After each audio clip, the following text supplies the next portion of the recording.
Setiap harinya, sekitar 600-700 ton sampah baru datang ke TPS ini, menciptakan gunungan sampah yang bertambah tinggi setiap harinya. Bisa Anda lihat, tanah yang saya pijaki sekarang dahulunya merupakan gunungan sampah yang ditimbun menggunakan tanah, hingga melahirkan bukit baru.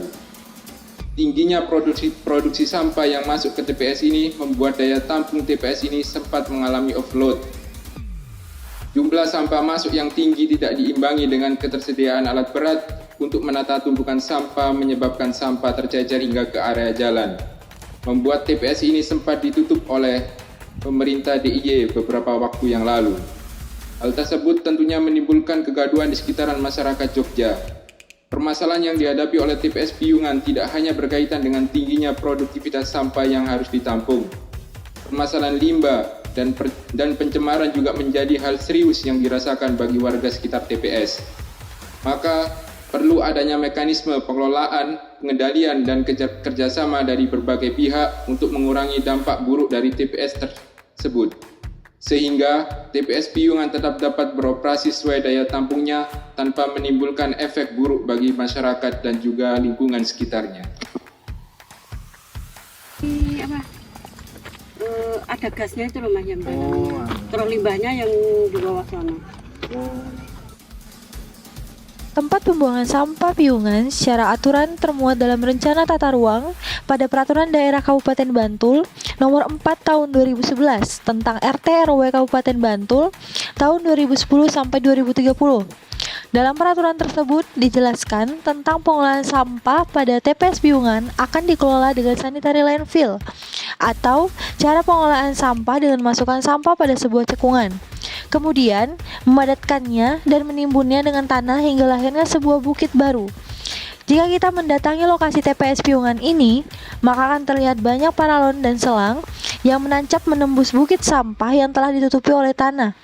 Fungsi selang-selang tersebut sebagai saluran untuk mengeluarkan gas dan cairan yang diproduksi oleh sampah yang tertimbun. Dari celah-celah tanah pada bukit sampah tersebut terlihat aliran dan rembesan cairan berwarna hitam dengan bau yang menyengat. Cairan tersebut merupakan cairan dari limbah sampah yang telah ditimbun dalam tanah.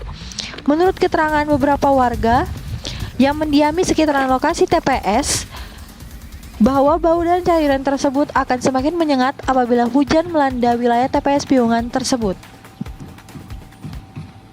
Kalau saya masuk sini 2009. Iya, 2009 di sini. Berarti nyari buat daur ulang gue. Iya, cari ini rosok-rosok ini. Biasanya kalau kemarin tuh sempat overload tuh, jadi nggak ada yang masuk ke sini ya, Bang? Nggak ada. Ya, sempat ditutup. Ya ditutup itu karena lokasinya kan udah penuh, yang bikin belum jadi. Ya, yang lokasi yang di sana yang awal. Nah, itu udah siap sana kan. Itu kan mau diambil gasnya. Ya. Nah itu kan. Nanti besok itu kalau ini udah penuh ya seperti itu. Ini besok ditutup juga, ini kan di bank sampah juga ini. Nanti disamakan diambil gasnya. Dulu sana ya bawah sini, bawah dulu. Oh, tadi udah dari bawah terus Ya, sampai iya, setinggi bukit sekarang itu. Iya, bawah ini sawah dulu sini. Ke sawah. Sawah. Makanya mau sapi diusir kan nggak bisa. Perjanjian itu bisa dikurangi, bisa dibiar ke sapi. Nanti sana ganti apa, ganti pimpinan, mau ngusir sapi nggak bisa karena ada surat perjanjian. Sapi ini berarti milik warga sih. Warga kampung sini. Kalau saya Wonosari dulu gitu. Berarti lumayan menghasilkan keuntungan yang baik berarti Pak kalau ada. Ya kalau di sini kan ya baik nggak baik namanya itu kerja tempat bau. Nah, tapi uangnya kan nggak bau. Nah itu jadinya ya bertahan lah kerja di sini. Satu hari ya kira-kira ya 60.000, 50.000 makan. Harus ada yang wujudkan kata-kata agar tak terpenjara di kepompong wacana. Karena diam takkan jawab pertanyaan, tapi kalau bicara lebih bermakna jika kau pikir, kau bilang, kau lakukan.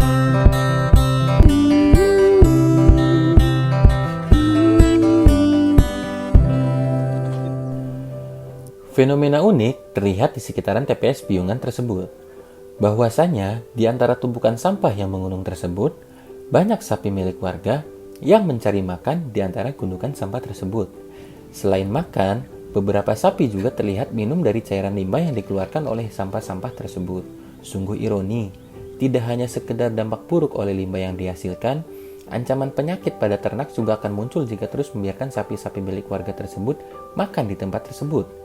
Oleh sebab itu, perlu adanya pengendalian terhadap pemanfaatan ruang di daerah tersebut, sehingga daya dukung TPS Piungan tidak melebihi kapasitasnya dan mengancam lingkungan sekitar dengan limbah yang dihasilkan. Karena TPS merupakan kebutuhan pasti masyarakat, maka pengendalian terhadap TPS ini dapat dilakukan dengan pemberian insentif oleh pemerintah daerah yang membuang sampahnya di TPS Piungan, dengan pemberian alat berat untuk menata sampah sehingga sampah tidak sampai melebar ke jalan. Selain itu, pemberian insentif juga harus dilakukan oleh pemerintah daerah kepada pengelola TPS untuk bersama-sama berkolaborasi membangun pengelolaan limbah yang baik sehingga air limbah yang dikeluarkan oleh sampah tidak mencemari lingkungan di sekitarnya. Terlebih lagi bagi sapi-sapi milik warga yang berada di sekitaran TPS Piungan. Jadi diolah itu dibersihkan Ya kurangi zat-zat yang berbahaya teman-teman. Yang ada biru itu kan kimia.